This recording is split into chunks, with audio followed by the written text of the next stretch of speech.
Everybody gets thirsty. Everybody gets thirsty at some point or another.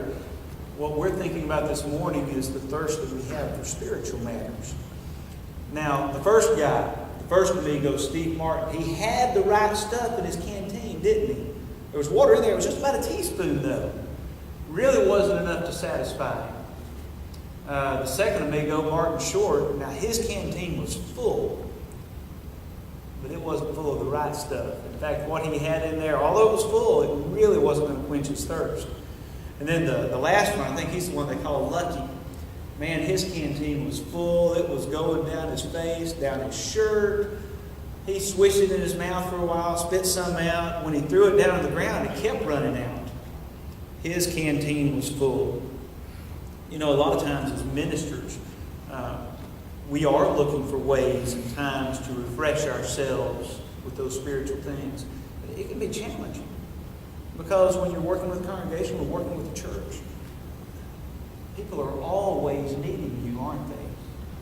They'll call you late at night. They need you to come to the funeral home. Need you to come to the hospital. Need you to come change the light bulb. They need you. My parents are having problems. My husband, my wife, my kids. And we want to be there. And we are going to be there because we love them and we care for them. But it can really be a challenge. And how does the preacher get fed? When you're faced with those times, understand that Jesus also looked for times of refreshing, and sometimes it was very challenging for him as well. In Mark chapter 1, Jesus and his disciples, they spent the day out teaching and preaching and healing and casting out demons and taking care of people because that's what Jesus did. He cared more for people than he did for himself even. And if you look down at verse 32, the day is over. It says that evening at sundown. What do you do at sundown? I know what I want to do at sundown. I want to be home. I want to be home with my family, with my wife and my kids. I'm ready for some time to myself. And as a minister, it's not always that way, is it? It says, they brought to him all who were sick or oppressed by demons, and the whole city was gathered at his door.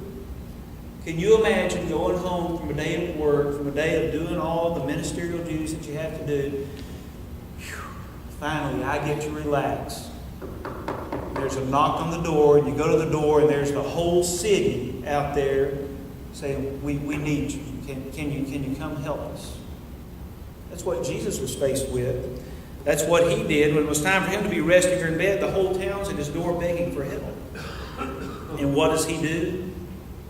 He healed many who were sick with various diseases.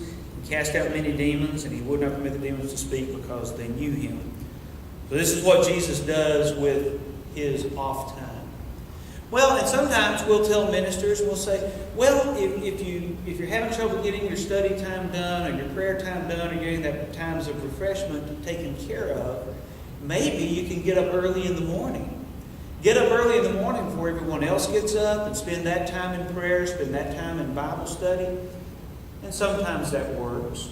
Sometimes it doesn't.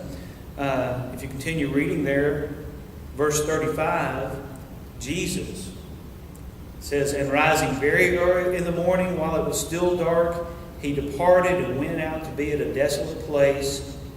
There he prayed. He just wanted to find some time to spend with his Father, some time of refreshing, some time to fill himself up with some good stuff. But you know what? It didn't work. Verse 36, and Simon and those who were with him searched for him, and they found him and said to him, everyone is looking for you. So he traveled on. He was kept up late the night before. He denied himself of needed sleep the next morning just to get out and spend some time with the Father. He's tired. He wants to be alone. The crowds don't understand. Sometimes our congregations might not understand. Those times when we feel tired, we might feel hassled, when maybe we might just be going through the motions, Jesus understands those times. Look over at Mark chapter 6, down to verse 30. The apostles returned to Jesus and told him all they had done and taught, and he said to them, Come away by yourselves to a desolate place and rest a while, for many were coming and going, and they had no leisure even to eat. You ever had to go without food for a while and just keep on working? I get kind of cranky when I don't get to eat. And I know some others do too. Can you imagine not having time to rest, not having time to eat? That's extreme pressure.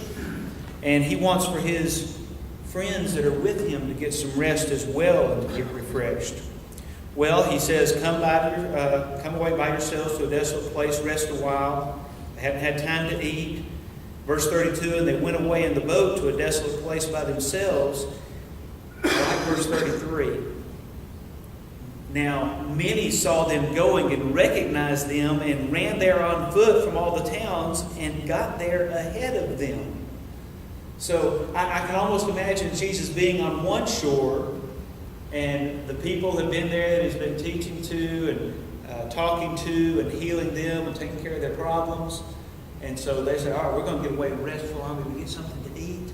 And they get in the boat and they're going off, and people see what's going on. They say, oh, they're going over to that coast.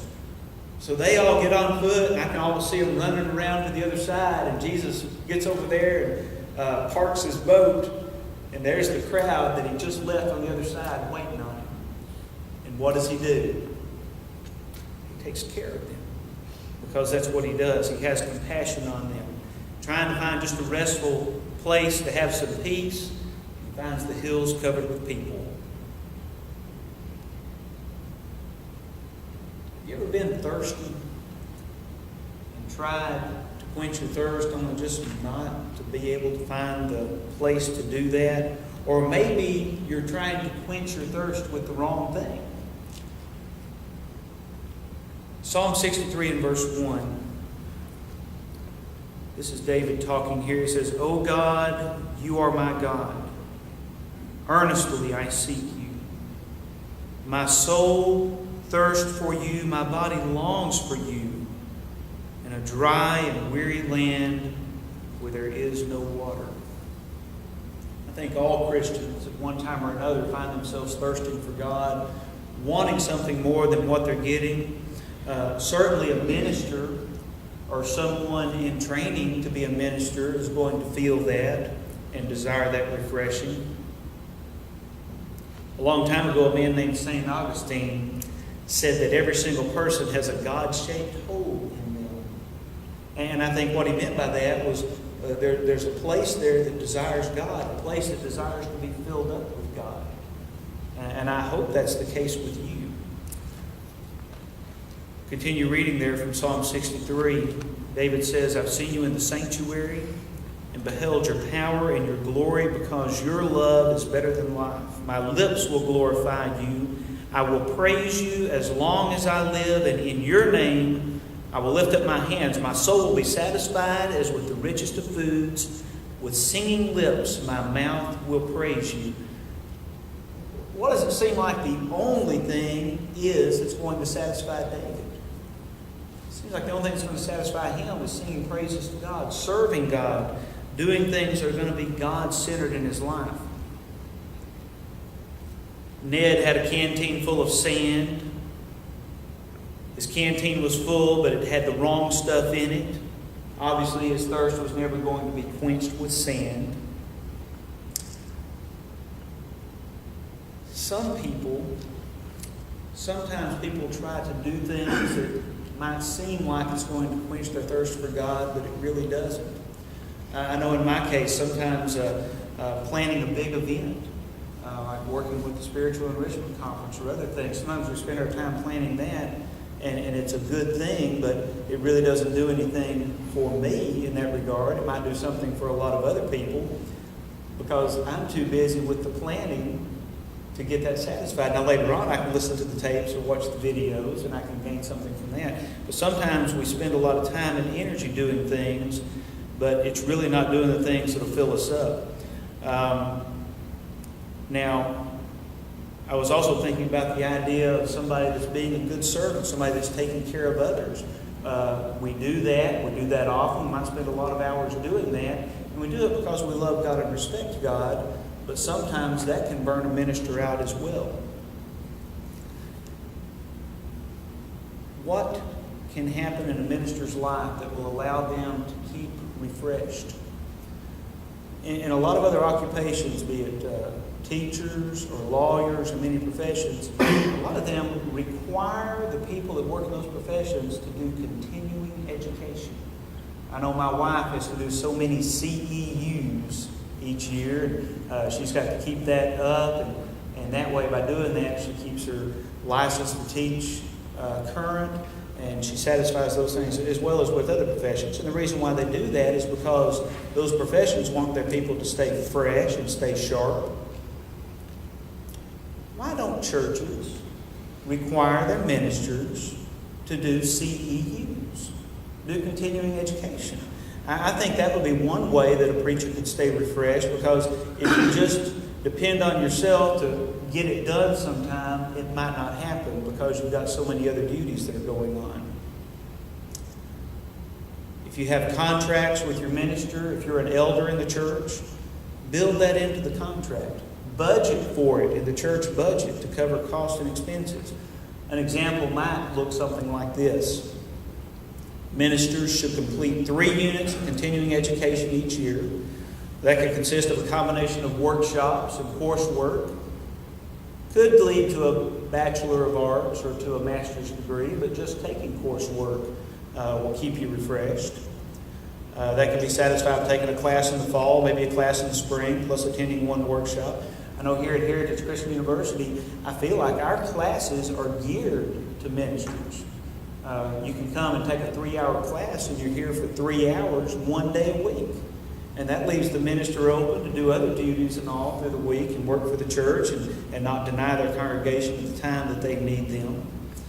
Sometimes there are even opportunities to take intensive courses that might just last 1 week or 2 weeks. So be sure to keep those things in mind. The preacher would benefit in that regard by being refreshed and filled with an advanced biblical course, which in turn makes him a better Bible teacher and a better preacher. And also the congregation itself, they get to be refreshed because they get to glean from the lessons that are taught to that preacher. The main thing is that these times of refreshing won't happen accidentally. The minister's schedule simply gets filled up with other things.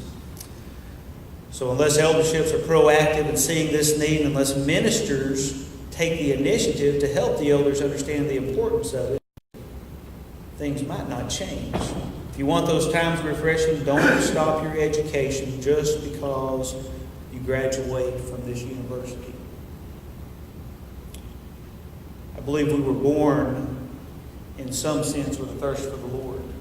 I think as you grow, that you have times when you desire that, you want that. Everybody feels this thirst, just like David did in Psalm 63.